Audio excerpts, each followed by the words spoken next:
Selamat pagi, saudara-saudari sekalian. Shalom. Puji syukur kita masih diberikan kesempatan kembali pada pagi hari ini untuk beribadah pada Tuhan. Dan perlu saya ingatkan bahwa pada kebaktian ini kita juga akan mengadakan perjamuan kudus. Dan saya yakin kita semua sudah mempersiapkan diri pada pagi hari ini. Tapi sebelum itu saudara, mari kita ambil waktu sejenak untuk kita mempersiapkan hati kita bersaat teduh.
Kebaktian ini boleh terlaksana karena adanya pertolongan kita adalah dalam nama Tuhan yang menjadikan langit dan bumi yang tetap setia memelihara ciptaannya untuk selama-lamanya.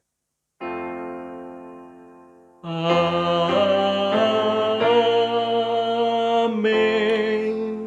Amin. Amin.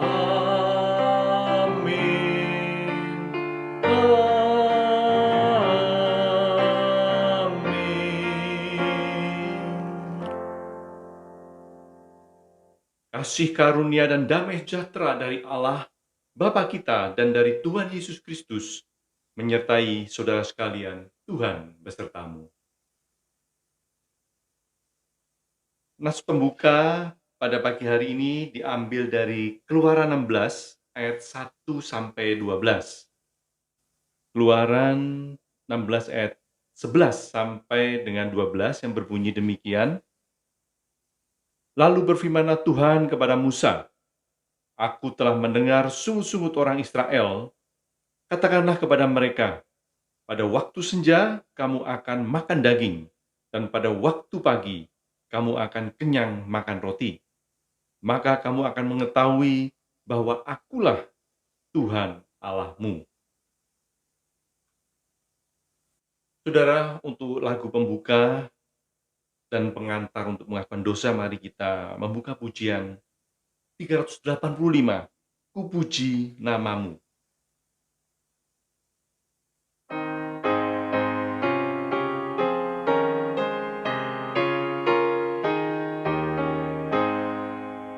Di meja Tuhanku, ku puji namamu, dengan hati penuh syukur ku mengasihimu. Ku jumpa wajahmu, karena engkau hadir, dan sabdamu menyatakan rahmatmu padaku.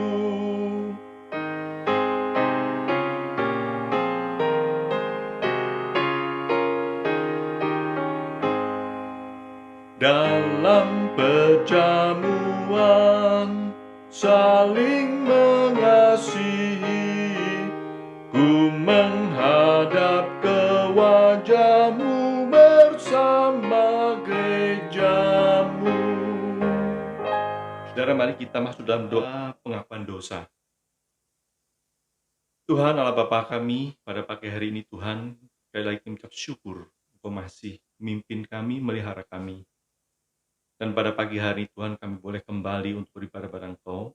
Tuhan ampuni dosa-dosa kami, layakkan kami Tuhan untuk boleh datang beribadah pada pagi hari ini. Terutama Tuhan pada pagi hari ini kami akan melakukan perjamuan kudus.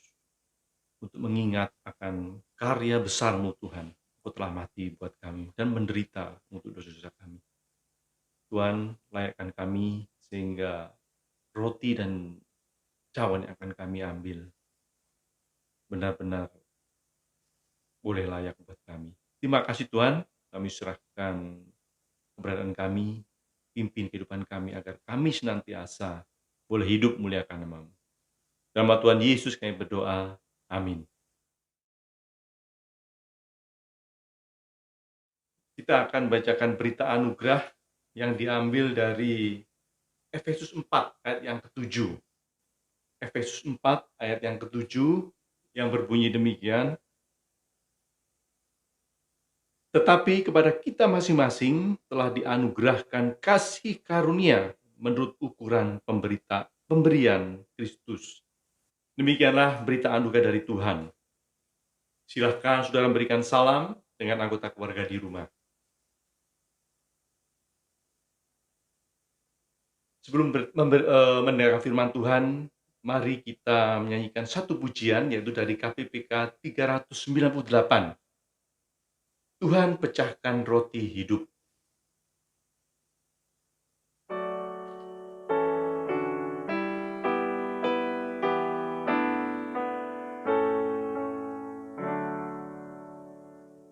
Tuhan memecahkan roti hidup, seperti Kau pecahkan di Galilea. Di dalam firman-Mu ku cari-Mu, ku rindu padamu kalam hidup. Berkatlah firman-Mu, roti hidup, seperti Kau lakukan di Galilea. Hatiku bebaslah, terlepaslah, ku senang karena Kau besertaku. Musik saja.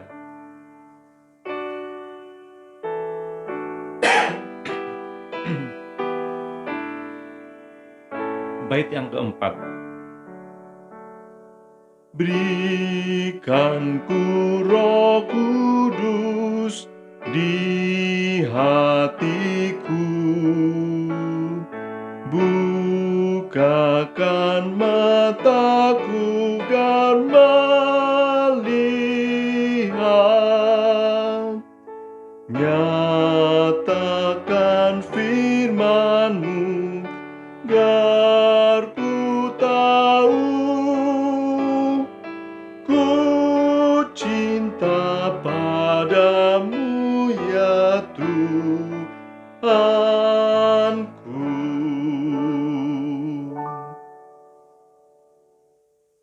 Saudara, selamat mendengarkan firman Tuhan.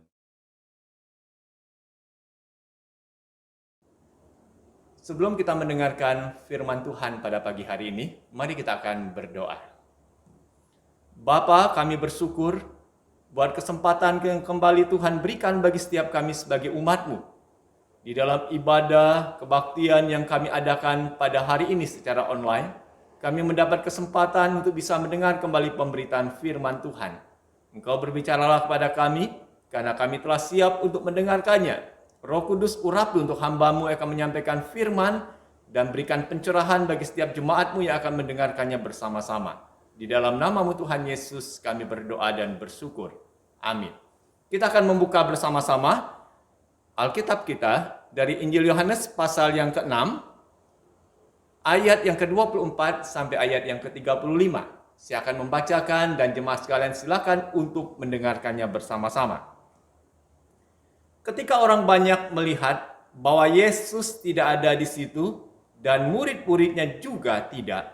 Mereka naik ke perahu itu lalu berangkat ke Kapernaum untuk mencari Yesus. Ketika orang banyak menemukan Yesus di seberang laut itu, mereka berkata kepadanya, "Rabi, bila mana engkau tiba di sini?" Yesus menjawab mereka, "Aku berkata kepadamu, sesungguhnya kamu mencari aku bukan karena kamu telah melihat tanda-tanda, melainkan karena kamu telah makan roti itu dan kamu kenyang. Bekerjalah bukan untuk makanan yang akan dapat binasa, melainkan untuk makanan yang bertahan sampai kepada hidup yang kekal, yang akan diberikan Anak Manusia kepadamu. Sebab dialah yang disahkan oleh Bapa Allah dengan meterainya." Lalu kata mereka kepadanya, "Apakah yang harus kami perbuat supaya kami mengerjakan pekerjaan yang dikehendaki Allah?"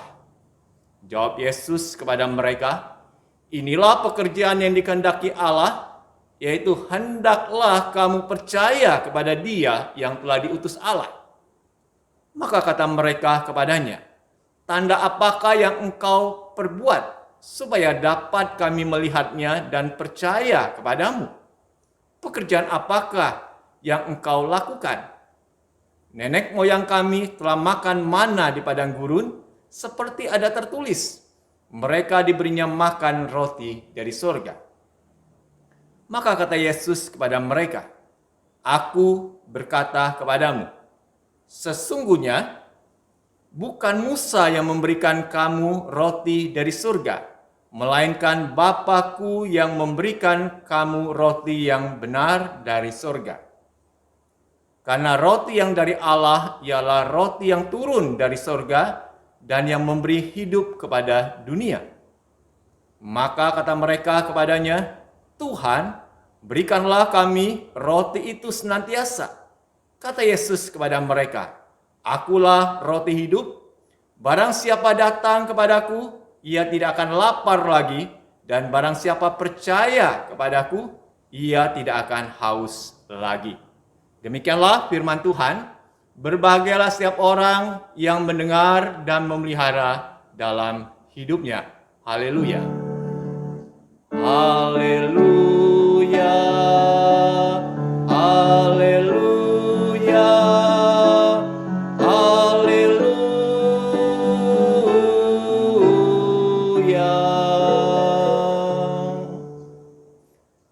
Shalom, selamat pagi jemaat yang dikasihi oleh Tuhan Yesus Kristus. Hari ini kita bersyukur waktu hari demi hari berlalu dan tidak terasa. Kita sudah memasuki di hari pertama di bulan yang baru, di bulan Agustus. Dan kita sebagai umat Tuhan, sebagai jemaat di GKI Agape, hari ini di dalam ibadah yang kita ikuti bersama-sama akan disertai dengan sakramen perjamuan kudus. Di dalam sakramen perjamuan kudus kita mengingat kembali akan pribadi Yesus yang sudah mati, tersalib bagi kita untuk pengampunan dosa kita. Dan hari ini firman Tuhan yang akan kita renungkan bersama-sama berbicara tentang hati yang terarah kepada roti hidup. Kalau kita mengingat dalam perjalanan hidup yang kita jalani, ada momen-momen khusus yang senantiasa diperingati sebagai tradisi bagi kita. Ketika kita berulang tahun, maka ada tradisi di mana orang yang berulang tahun ini akan diberikan kado atau bingkisan hadiah. Dan sekarang ini untuk memberikan kado itu sudah tidak trennya lagi. Tetapi digantikan dalam bentuk angpau yang diberikan kepada orang yang berulang tahun. Dan ketika kita juga merayakan hari-hari besar, misalnya di dalam momen memperingati Imlek, kita sebagai orang tua ataupun orang-orang yang lebih tua seringkali memberikan angpau buat anak kita, buat cucu kita. Nah sekarang persoalannya, ketika kita menerima angpau atau kado pada saat hari raya Imlek ataupun ketika kita berulang tahun, apa yang menjadi fokus kita? Apakah angpau itu yang berisi sejumlah uang, ataupun kado yang kita terima, bingkisan yang kita dapatkan, ataukah pribadi orang yang memberikan pemberian itu, memberikan angpau ataupun kado buat kita? Jikalau kita mengarahkan pandangan kita, fokus kita hanya tertuju kepada pemberian itu, kepada angpau ataupun kepada kado yang diberikan oleh seseorang, ini akan membuat kita seringkali tidak puas dan menuntut lebih. Saya ingat anak saya, ketika momen ulang tahun itu biasa suka ada famili yang suka berikan angpau. Dan seringkali suka dibuat angpaunya itu dibuat tebal. Ya, dibuat tebal. Jadi kelihatannya seperti uangnya banyak. Tetapi ternyata uang yang ada di dalam angpau itu dalam bentuk pecahan-pecahan uang kecil. 2 ribuan, jadi ketika diberikan 20.000, lumayan. Ada 10 lembar, jadi kelihatannya tebal.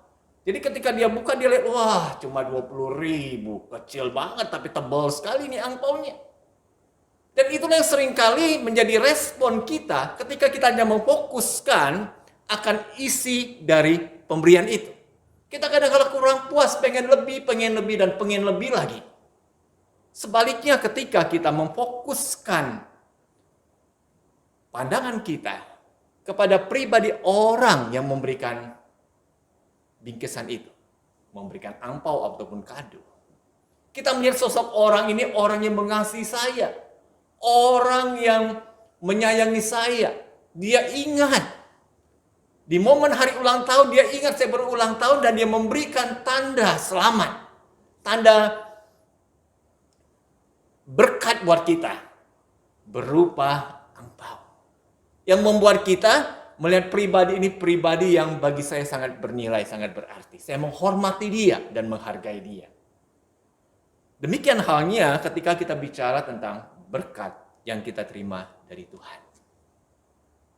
Sudah tak terhitung karena begitu banyaknya berkat Tuhan yang sudah kita alami, yang sudah kita terima dalam hidup kita. Tinggal persoalannya, apa yang menjadi fokus kita? Berkat Tuhannya atau Tuhan sang pemberi berkat itu? Kalau kita hanya memfokuskan kepada berkat Tuhan itu, seringkali kita menuntut lebih dan lebih lagi. Seringkali kita melupakan, bahkan menganggap tidak penting pribadi yang memberikan berkat itu pada Tuhan. Karena kita anggap itu sudah seharusnya saya peroleh. Dan saya menuntut sesuatu yang lebih lagi dan mudah buat saya untuk bisa mendapatkan itu. Mengalami keajaiban dan mujizat yang terus-menerus tidak serta-merta membuat umat Tuhan itu semakin percaya dengan tindakan Tuhan atas hidup mereka. Pengalaman umat Israel pada era Musa ini membuktikan akan hal ini. Sebetulnya apa yang kurang? Tanda-tanda ajaib apa yang kurang yang telah Tuhan perlihatkan di hadapan umatnya?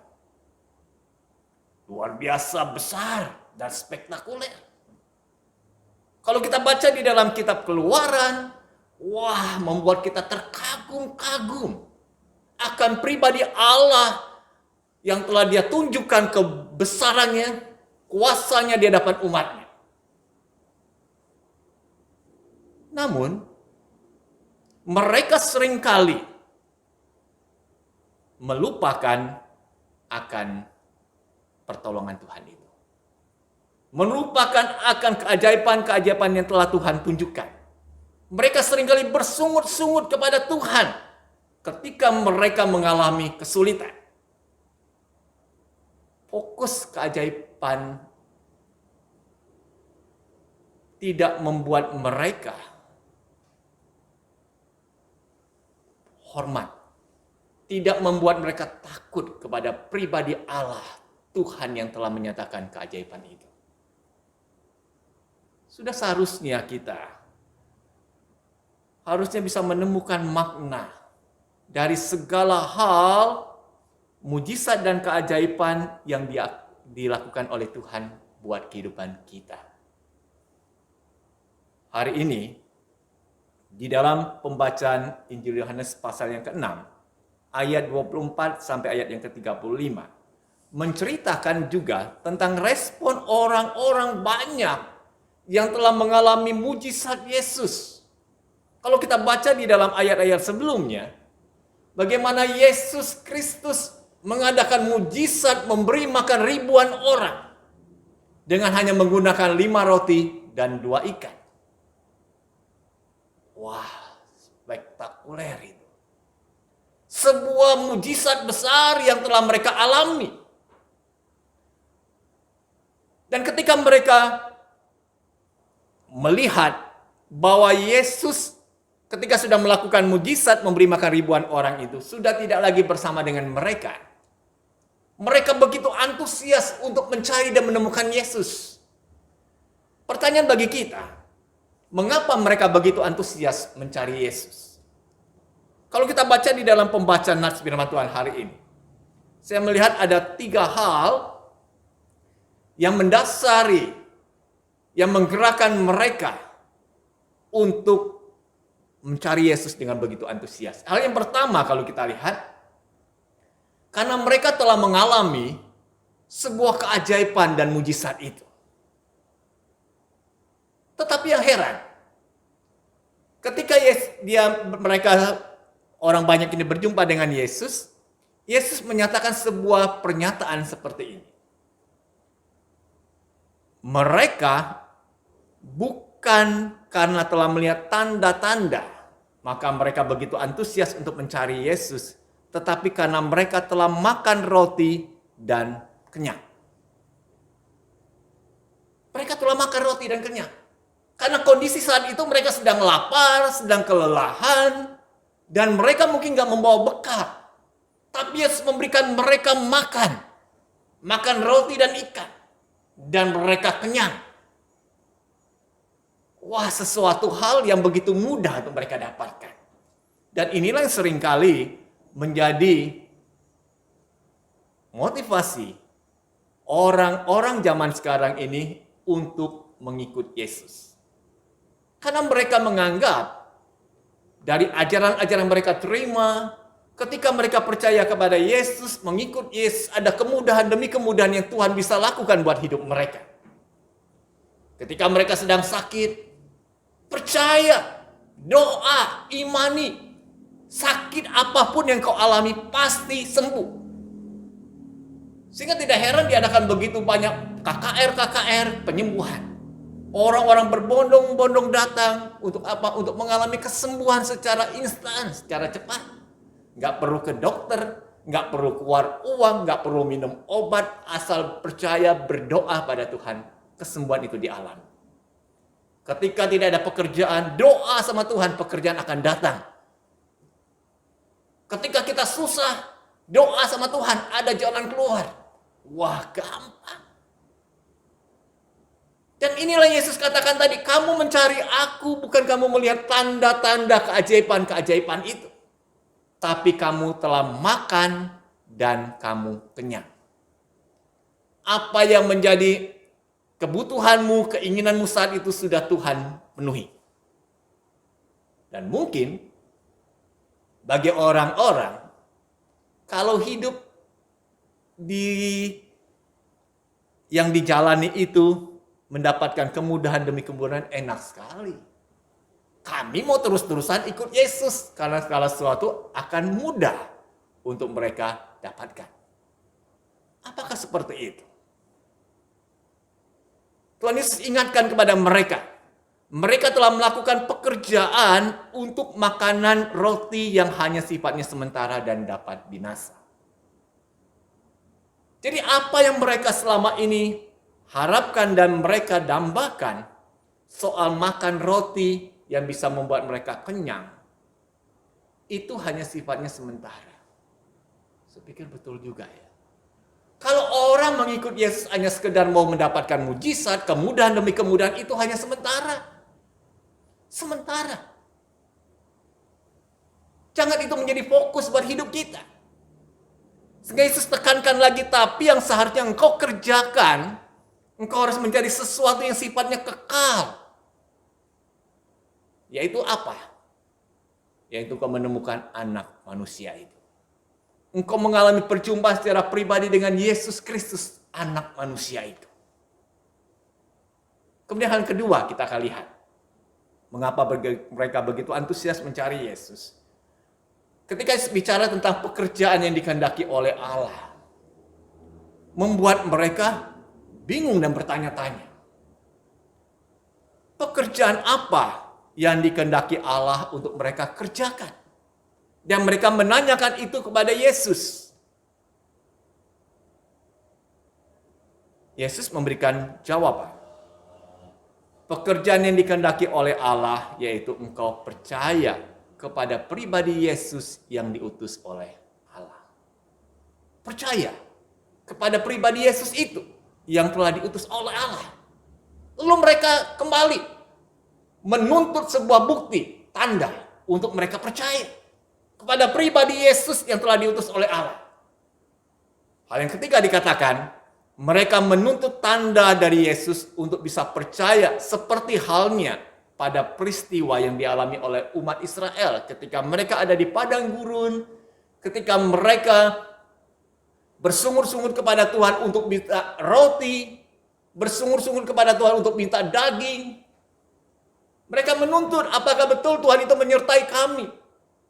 Dan di dalam kitab Keluaran ayat 16, pasal 16 ayat 11 dan 12, dikatakan bahwa Allah itu mendengar sungut-sungut dari umat. Dan Tuhan berfirman bahwa apa yang mereka sungut-sungutkan akan Tuhan beri. Roti akan diberikan, daging akan diberikan sehingga membuat mereka kenyang. Itu Tuhan buktikan. Bahwa dia menyertai umatnya dan Tuhan memberikan apa yang mereka inginkan itu. Meskipun mereka telah melihat tanda itu. Tapi tetap mereka tidak mempercayai Tuhan dengan sepenuhnya. Mereka memberontak kepada Tuhan. Apa yang kurang yang telah Tuhan perlihatkan kepada mereka? Keajaiban demi keajaiban sudah ditunjukkan. Tapi justru mereka lupakan itu. Apa yang sudah mereka alami, mereka lupa. Ketika berada dalam kondisi yang sulit, terjepit, mereka mulai lagi bersungut-sungut menyalahkan Tuhan. Jangan-jangan apa yang dilakukan oleh umat Tuhan ini juga kita lakukan sebagai umat Tuhan di masa sekarang. Sehingga Yesus ingatkan kepada orang-orang yang menuntut tanda kepada Yesus seperti apa yang dialami oleh umat Israel ketika mereka ada di padang gurun, diberikan manna dan diberikan daging. Mereka pun menuntut. Padahal mereka sudah mengalami peristiwa sebelumnya. Ketika Yesus memberi mereka makan dan mereka makan sampai kenyang dengan hanya 5 roti dan 2 ikan. Itu terjadi baru beberapa saat. Tapi mereka lupa. Mereka tuntut lagi, Tuhan tunjukkan pada kami supaya kami bisa percaya. Padahal begitu banyak tanda-tanda mujizat yang Yesus telah tunjukkan di depan mata mereka yang mereka telah alami, tapi mereka lupakan itu. Mereka lupa. Sehingga bagi Yesus, Allah sudah menunjukkan anugerah dan kasih-Nya. Dia telah mengutus Yesus bukan hanya seperti manna roti surgawi yang turun di perkemahan orang Israel untuk mereka bisa makan yang sifatnya hanya sementara. Tapi Yesus itulah roti hidup yang dikirim oleh Bapa datang ke tengah dunia ini. Untuk manusia bisa percaya dan menerima dan mengarahkan hatinya kepada roti hidup itu. Kepada pribadi Yesus. Hal yang kedua kita akan lihat, belajar bersama-sama. Apa dampaknya jika kita percaya kepada roti hidup itu. Di dalam ayat yang ke-35 tadi dikatakan, barang siapa percaya dan makan roti hidup itu, dia tidak akan lapar lagi dan juga tidak akan haus lagi. Dia mengalami kelegaan dan kepuasan di dalam pribadi Yesus. Dan inilah yang Tuhan tawarkan, yang Tuhan janjikan buat setiap orang yang percaya kepada pribadi roti hidup itu. Tinggal persoalannya, apakah kita mau percaya?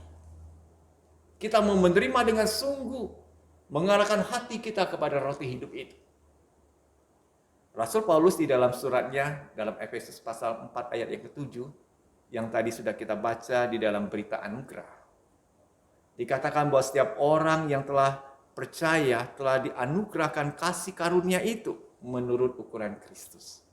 Jadi kalau kita bisa percaya kepada roti hidup itu dan mengarahkan kepada roti hidup itu semata-mata karena anugerah Tuhan.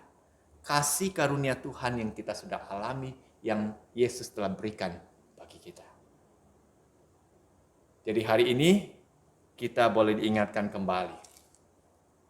Sebelum nanti kita akan menerima sakramen perjamuan kudus, roti dari surga itu sudah dipecah-pecahkan ketika dia mati tersalib. Darahnya pun telah dicurahkan. Untuk apa dia lakukan itu? Untuk memberikan kehidupan. Hidup yang kekal bagi setiap orang yang percaya. Dan hari ini kita memperingati kembali, mengingat kembali akan korban Kristus di atas kayu salib melalui sakramen perjamuan kudus. Jadi sebagai anak-anak Tuhan, biarlah kita terus mau belajar mengarahkan hati kita kepada sang roti hidup itu, yaitu Yesus Kristus. Sehingga kita bisa mengalami pengalaman-pengalaman iman akan kehadiran Allah dalam hidup kita. Entah itu dalam keajaiban, peristiwa-peristiwa yang spektakuler bagi banyak orang, maupun dalam peristiwa yang nampaknya biasa. Kita seringkali menganggap pertolongan Tuhan itu, mujizat Tuhan itu hanya hal-hal yang sifatnya spektakuler, sakit berat, yang tidak ada obatnya, Tuhan jamah, Tuhan lakukan mujizatnya, saya bisa sembuh. Kalau hal-hal yang lain, yang biasa-biasa saja sakitnya, itu hal yang biasa, bukan mujizat. Tidak seperti itu. Setiap pengalaman hidup yang kita alami dalam dunia ini, itu adalah mujizat Tuhan bagi kita. Kalau hari ini kita bisa memiliki tubuh yang sehat, bisa bernapas dengan normal, bisa makan dengan cukup di tengah-tengah kondisi pandemi yang begitu menggelisahkan, menakutkan banyak orang. Itu adalah mujizat Tuhan bagi kita. Kita tetap diberikan kesehatan dan kekuatan itu. Bukan karena kita yang hebat, tapi karena pertolongan Tuhan buat hidup kita. Hati yang terus terarah pada pribadi Yesus sebagai sumber berkat, bukan pada berkat itu sendiri. Dan saya akan tutup khotbah hari ini dengan sebuah cerita yang bagi saya sangat menyentuh hati. Suatu kali di sebuah kota ada pertunjukan pesulap yang sangat terkenal. Jadi seorang papa bersama dengan anaknya, dia ingin menyenangkan hati anak-anaknya ini untuk diajak pergi menyaksikan pertunjukan sulap itu. Jadi ketika dia hadir di tempat itu, wah, penonton banyak sekali menyaksikan pertunjukan sulap yang akan dibawakan oleh pesulap terkenal ini. Lalu tampillah pesulap ini. Dia menggunakan topi, menggunakan tongkat. Lalu dia mulai mengadakan atraksi. Dengan menggunakan topinya, dia mengeluarkan ada bunga yang begitu indah. Wah, penonton tepuk tangan semua. Kemudian dia juga dengan sulapnya menggunakan topi yang ada di tangannya, lalu keluarlah kelinci. Wah, bagus sekali kelinci itu. Lalu ada lagi burung merpati. Wah, segala sesuatu dia perlihatkan dengan kehebatan dia melakukan sulap itu dengan menggunakan topi. Lalu ketika pertunjukan itu selesai, pesulap ini menawarkan kepada beberapa orang penonton yang dianggapnya istimewa untuk menyampaikan permintaan kepada sang pesulap. Dan salah satu orang yang mendapatkan kesempatan itu adalah anak bapak ini. Lalu dia dipanggil ke depan.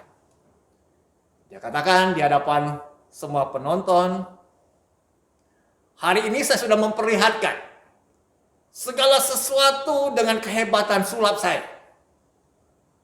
Dan di sini saya menampilkan seorang anak yang mendapatkan hak istimewa untuk meminta sesuatu dari saya. Dari segala apa yang telah saya perbuat ini. Dia tanya kepada anaknya, "Nak, kamu mau bunga ini?" Dia geleng-geleng. "Kamu mau kelinci ini?" Dia geleng-geleng. "Kamu mau merpati ini?" Dia geleng-geleng. Semua barang-barang yang ditawarkan dari hasil sulap dia katakan, "Semua itu aku nggak mau." Wah, semua penonton kaget. Kenapa nggak mau? Semuanya kan bagus-bagus. Lalu pesulap ini dengan lantang dia katakan, "Di hadapan kalian semua, aku memberikan kesempatan kepada anak ini. Apapun juga dia minta, aku akan berikan." Lalu anak ini, dia angkat tangan. "Hanya satu yang aku minta. Semua yang ditawarkan aku tidak mau. Karena itu hanyalah sesuatu yang sementara. Aku dapatkan lama-lama juga, aku bosan, aku buang. Tapi yang aku mintakan dari pesulap ini, yaitu topi yang dia pegang itu."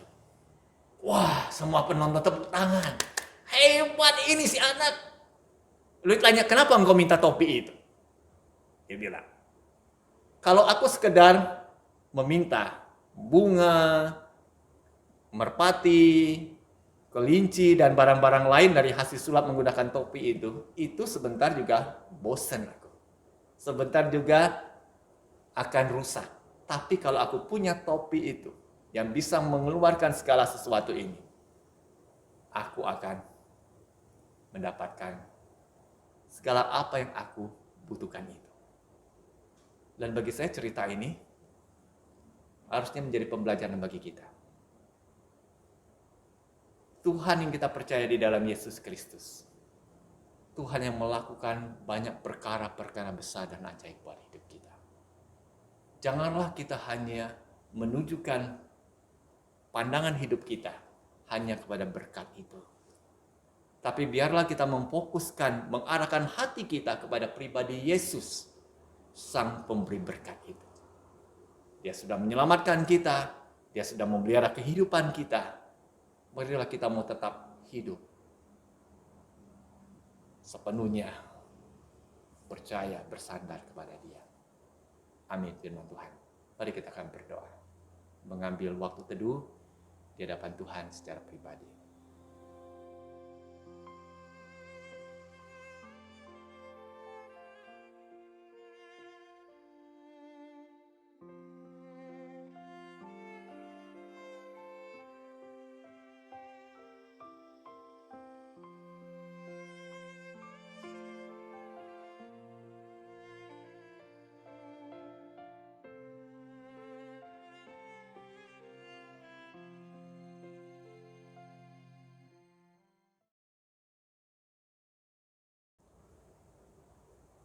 Kita bersyukur pada pagi hari ini di dalam ibadah yang kita ikuti bersama-sama akan diselenggarakan sakramen perjamuan kudus.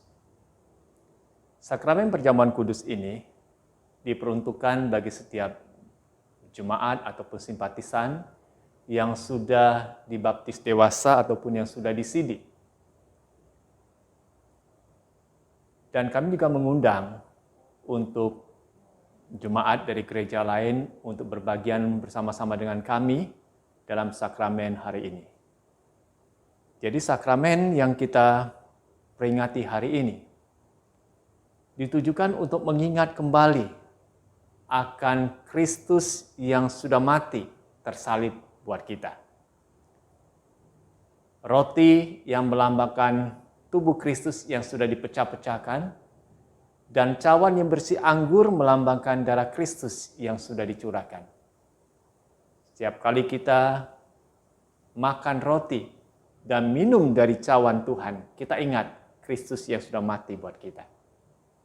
Sebelum kita akan berbagian dalam sakramen ini, mari kita akan berdoa.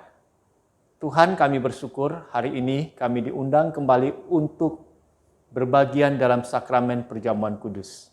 Biarlah setiap kami boleh mempersiapkan hati untuk kami menerima roti dan cawan Tuhan, sehingga ketika kami melakukan sakramen hari ini, kami mengingat kembali akan Kristus yang sudah mati buat kami, sehingga hati kami selalu tertuju kepada pribadi Yesus yang sudah mati tersalib itu. Di dalam nama-Mu Tuhan Yesus kami berdoa. Amin. Perjamuan hari ini akan dilandasi dengan nats firman Tuhan, yang hari ini saya akan ambil dari Injil Matius pasal yang ke-26, ayat 26 sampai ayat yang ke-29. Bunyinya demikian. Dan ketika mereka sedang makan, Yesus mengambil roti, mengucap berkat, memecah-mecahkannya, lalu memberikannya kepada murid-muridnya dan berkata, "Ambillah, makanlah, inilah tubuhku." Sesudah itu ia mengambil cawan, mengucap syukur, lalu memberikannya kepada mereka dan berkata, "Minumlah kamu semua dari cawan ini, sebab inilah darahku, darah perjanjian yang ditumpahkan bagi banyak orang untuk pengampunan dosa. Akan tetapi aku berkata kepadamu, mulai dari sekarang aku tidak akan minum lagi hasil pokok anggur ini, sampai pada hari aku meminumnya, yaitu yang baru bersama-sama dengan kamu dalam kerajaan Bapa-Ku."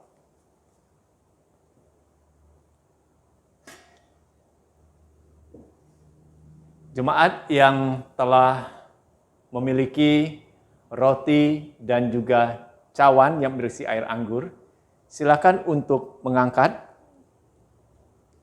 roti dengan tangan kanan dan sambil bangkit berdiri.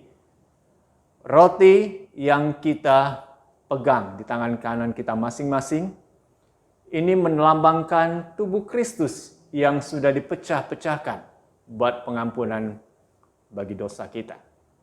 Setiap kali kita makan roti ini, kita ingat Yesus yang sudah menyerahkan dirinya untuk mati bagi kita. Mari kita makan dengan ucapan syukur dalam nama Tuhan Yesus.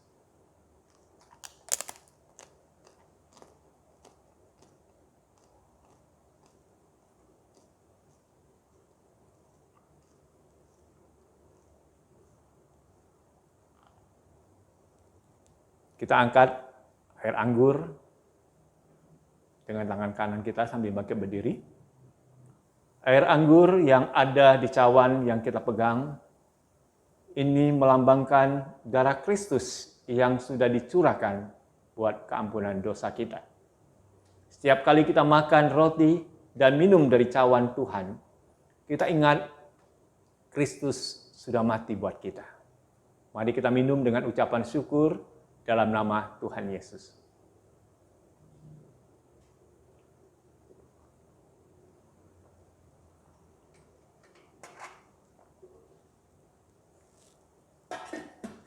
Kita akan berdoa. Terima kasih Bapa, untuk kesekian kalinya kami mendapatkan kesempatan untuk mengingat kembali kematian Kristus melalui sakramen perjamuan kudus yang hari ini kami selenggarakan. Biarlah setiap kami sebagai umat-Mu mau hidup dengar-dengaran, hidup menghormati dan takut akan Tuhan. Hati kami terarah hanya kepada Tuhan Yesus, Sang Roti hidup itu yang kami telah dengarkan pemberitanya hari ini. Tuntunlah langkah hidup kami, teguhkanlah dan kuatkanlah akan iman kami. Dalam nama-Mu Tuhan Yesus kami berdoa. Amin.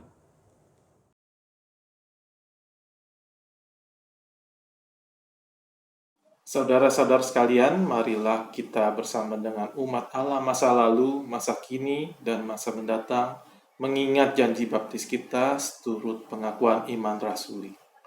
Aku percaya kepada Allah, Bapa yang Maha Kuasa, Khalik langit dan bumi, dan kepada Yesus Kristus, anaknya yang tunggal Tuhan kita, yang dikandung daripada Roh Kudus, lahir dari anak darah Maria, yang menderita sengsara di bawah pemerintahan Pontius Pilatus, disalibkan, mati, dan dikuburkan. Pada hari ketiga bangkit pula dari antara orang mati, naik ke surga, duduk sebelah kanan Allah Bapa yang Maha Kuasa. Dan dari sana ia akan datang untuk menghakimi orang yang hidup dan yang mati. Aku percaya kepada Roh Kudus, gereja yang kudus dan am, persekutuan orang kudus, pengampunan dosa, kebangkitan tubuh, dan hidup yang kekal. Amin.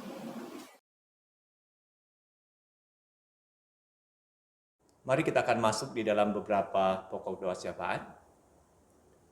Bapa, kami bersyukur buat apa yang boleh kami dengarkan melalui pemberitaan firman-Mu pada pagi ini.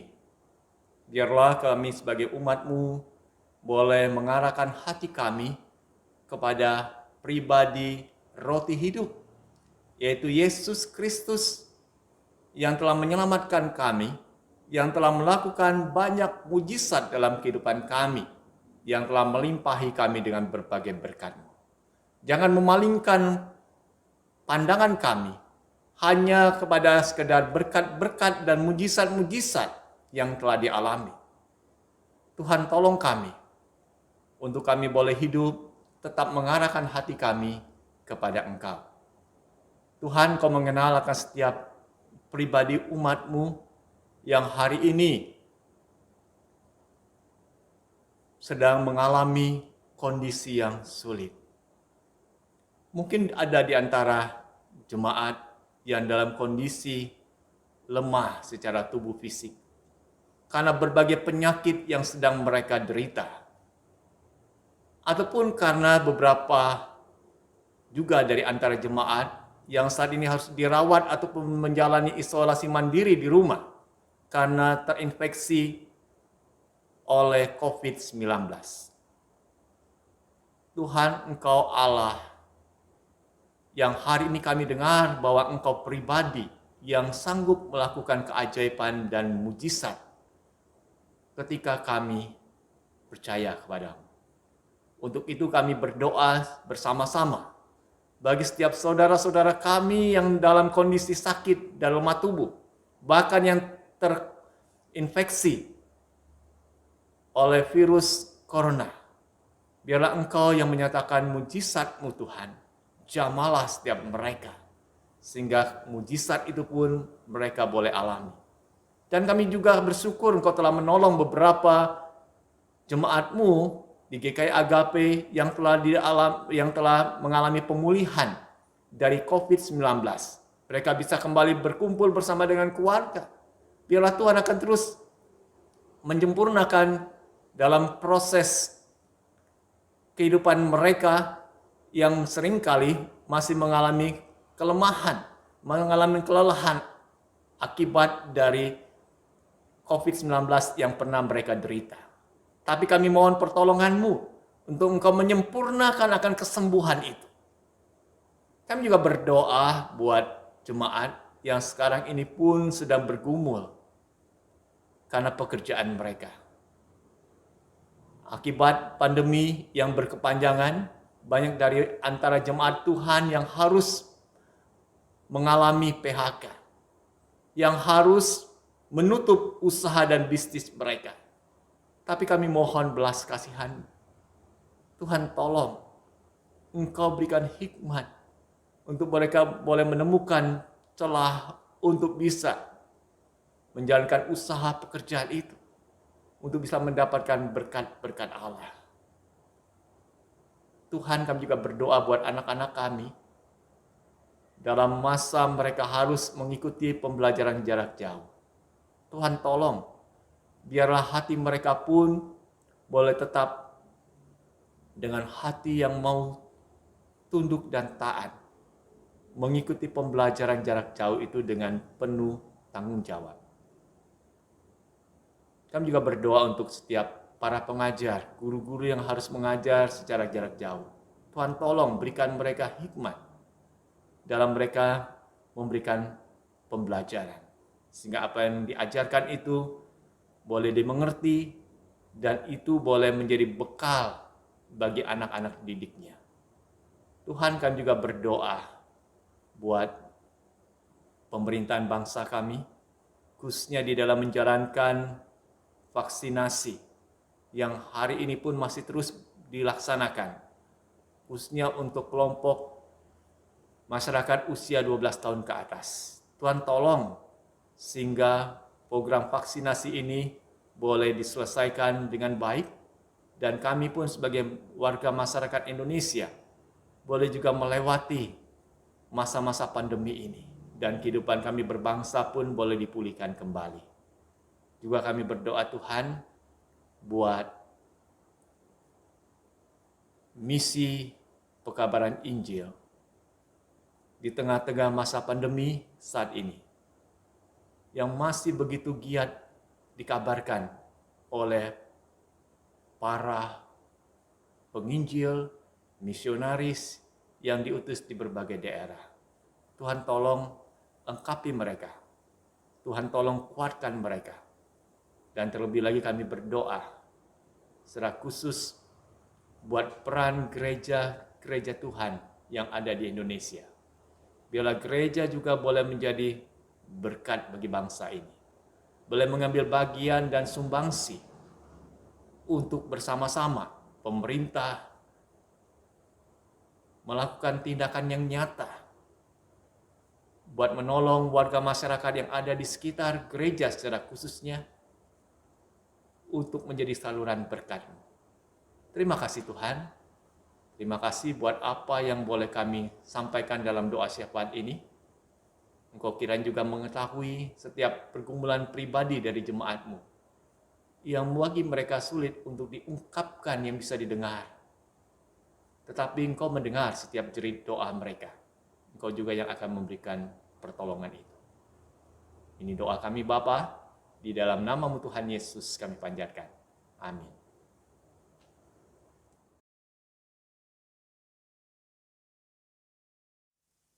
Saudara, kita akan berikan persembahan yang terbaik buat Tuhan dengan beralaskan pada firman Tuhan yang diambil dari Mazmur 34 ayat yang ke-9 yang berbunyi demikian.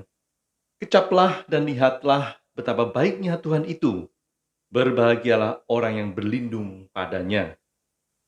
Sambil kita berikan persembahan, kita akan mengiringi dengan pujian yang pandai sembahkan ilmu. KPPK 347, kita menyanyikan bait yang pertama saja.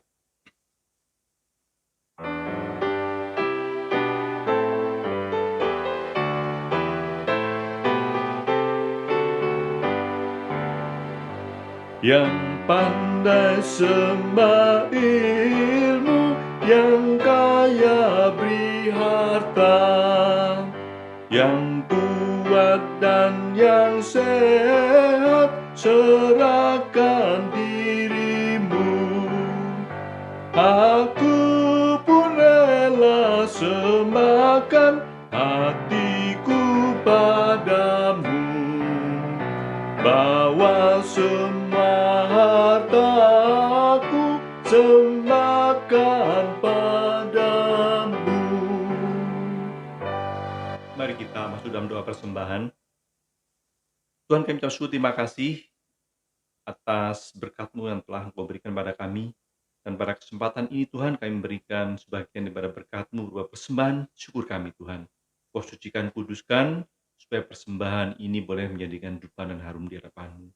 Terima kasih Tuhan, kami serahkan juga untuk tangan-tangan yang akan mengolah persembahan ini. Berikan mereka hikmat kebijaksanaan untuk boleh mengolah persembahan ini dengan baik. Dalam nama Tuhan Yesus kami berdoa. Amin.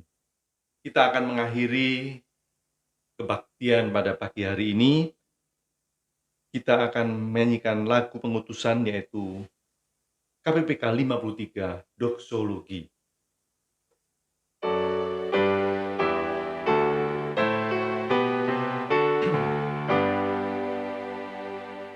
Puji Allah Bapa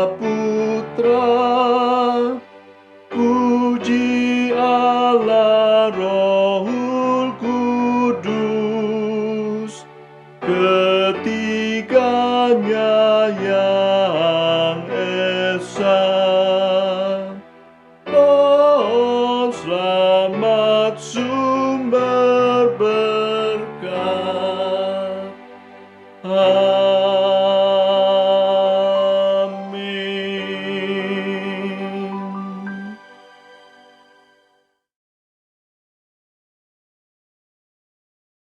Jemaat yang dikasihi oleh Tuhan Yesus, sesaat lagi kita akan mengakhiri seluruh rangkaian ibadah pada hari ini. Dan kita akan mengarahkan hati kita untuk menerima berkat Tuhan. Arahkanlah hatimu kepada Tuhan. Jadilah saksi Kristus, terpujilah Tuhan, dan terimalah berkat Tuhan. Yen Yehova cehu keni paukuni. Yen Yehova setatelian kuang ni ceen keni. Yen Yehova siang ni yang lien ceni ping'an. Tuhan memberkati engkau dan melindungi engkau. Tuhan menyinari engkau dengan wajah-Nya dan memberi engkau kasih karunia. Tuhan menghadapkan wajah-Nya kepadamu dan memberi engkau damai sejahtera. Amin.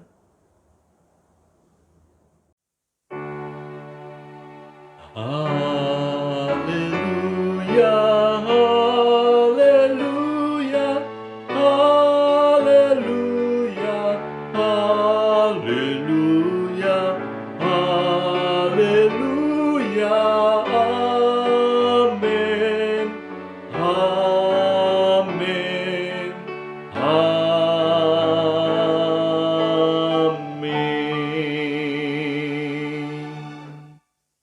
Amin, silakan duduk. Saat teduh kebaktian selesai, Tuhan Yesus memberkati. Selamat hari Minggu.